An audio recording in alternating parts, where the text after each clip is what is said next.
एक स्टॉक जो आज भागा जरूर है, लेकिन इतने दिनों तक रुलाने के बाद, और अब तो इसके ऊपर कई सारे लोग क्वेश्चन मार्क लगाने लगे हैं कि भाई टाइगर जिंदा है कि नहीं, है ना। तो आइए उसी स्टॉक पर, बुल वर्सेस बियर, और स्टॉक है आपका फेवरेट, बताते हैं। तैयार है वरुण और साथ ही साथ कुशल। स्टॉक है कौन सा? The number 1, oh, Reliance bull versus bear. तो चलिए वरुण, शुरुआत कीजिए। डेफिनेटली अनिल जी, तो आपने पूछा कि टाइगर जिंदा है कि नहीं। टाइगर पूरी तरह से जिंदा है और अब तो भागने के लिए पूरी तरह से तैयार है। आप देखिए, सबसे बड़ी बात किसी भी कंपनी के लिए होती है कि उसका कहीं ना कहीं प्रेजेंस कितना बड़ा है। तो रिलायंस ग्रुप अगर आप देखेंगे तो प्रेजेंस अपने आप में बड़ा है, और हाँ, ये कंपनी जो है वो सबसे बड़ी देश की कंपनी है, और लगातार कंपनी का प्रदर्शन जो है अगर आप फाइनेंशियली देखेंगे तो वो अच्छा रहा है। पिछले 5 साल में देखिए, आय में 13% के आसपास की साल दर साल ग्रोथ देखने मिली है, मुनाफे में 14% के आसपास की ग्रोथ देखने मिली है। तो इतने बड़े स्केल पे भी एक अच्छी ग्रोथ जो है इस कंपनी ने लगातार डिलीवर की है।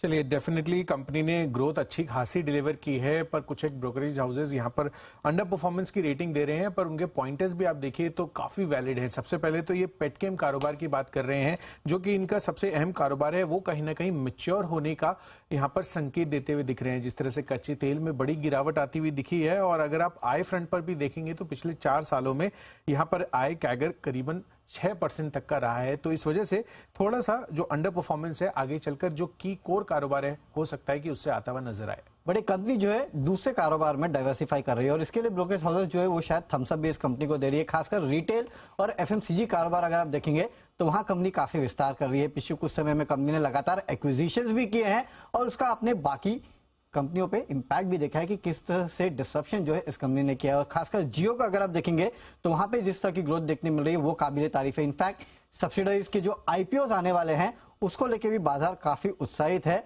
और ये कंपनी जो है केपेक्स लगातार करते जा रही है, कर्ज अपना घटाते जा रही है। तो फाइनेंशियल सिचुएशन जो है वो भी इस कंपनी की काफी बेहतर है, इसके लिए शायद ब्रोकरेज हाउस को पसंद भी आती है। बिल्कुल, पर कुछ ब्रोकरेज हाउस को पसंद नहीं आ रहा है, क्योंकि जिस तरह से कंपटीशन है, ये जो नई एरियाज में जो एंट्री ले रहे हैं, चाहे आप रिलायंस जियो ले या फिर आप कहें जो रिटेल कारोबार है इनका, वहां पर कहीं ना कहीं अब इनको आगे चलकर कंपटीशन फेस करना पड़ सकता है, क्योंकि मार्केट ज्यादा फ्रेगमेंटेड है। हालांकि अगर आप टेलीकॉम की जहां तक बात करेंगे तो उसका तो एक ही कॉम्पिटिटर भारती एयरटेल है ही, पर लार्जली अगर आप रिटेल स्पेस पर देखेंगे तो वहां पर आगे चलकर काफी कंपटीशन आने की उम्मीद लगाकर चल रहे हैं। तो इस वजह से थोड़ी सी चिंता कंपटीशन को लेकर ब्रोकरेज हाउसेस को लग रही है।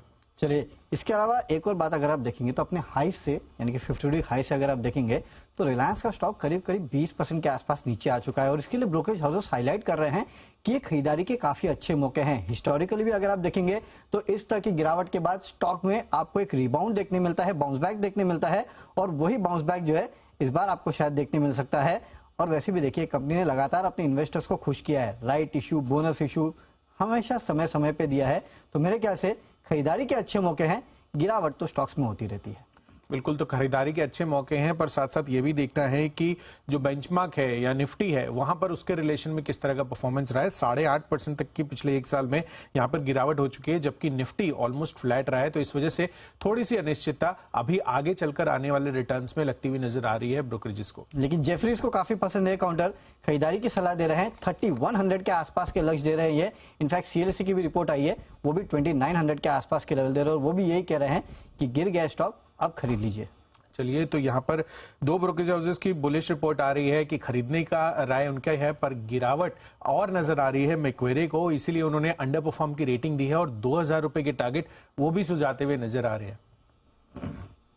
ओके, 2000 और 3100 बड़ी रेंज है टारगेट की। ये तो बड़ा वेरिएशन है। हालांकि इस समय 2000 के पास ज्यादा है, 3100 तो बहुत दूर दिख रहा है। और वैसे भी मक्वारी के बजाय जेफरीज के वैल्यू रिसर्च के हिसाब से थोड़ी सी ज्यादा मानी जाती है, ये जरूर है। बट एनीवे, तो घटने को इसका मतलब 200 रुपए है, और बढ़ने को 700 रुपए। 700 रुपए, ये आप कह सकते हैं। Yes. तो रिस्क रिवॉर्ड रेशियो थोड़ा फेवरेबल दिख रहा है, क्योंकि 2 काम कर सकते हैं। वरुण को फॉलो करने वाले लोग अभी खरीद सकते हैं, और किशन को फॉलो करने वाले 200 रुपए घटने के बाद। इस पे तो आप दोनों की आम सहमति है, या इस पे भी वाद विवाद करना है? नहीं अनिल जी, 200 रुपए घटेगा फिर तो खरीदना ही खरीदना है। अच्छा, उड़ना ही नहीं है। रेडी, ओके सर, मैं भी खरीद लूंगा। ओके, तो ये है आपके लिए रिलायंस पर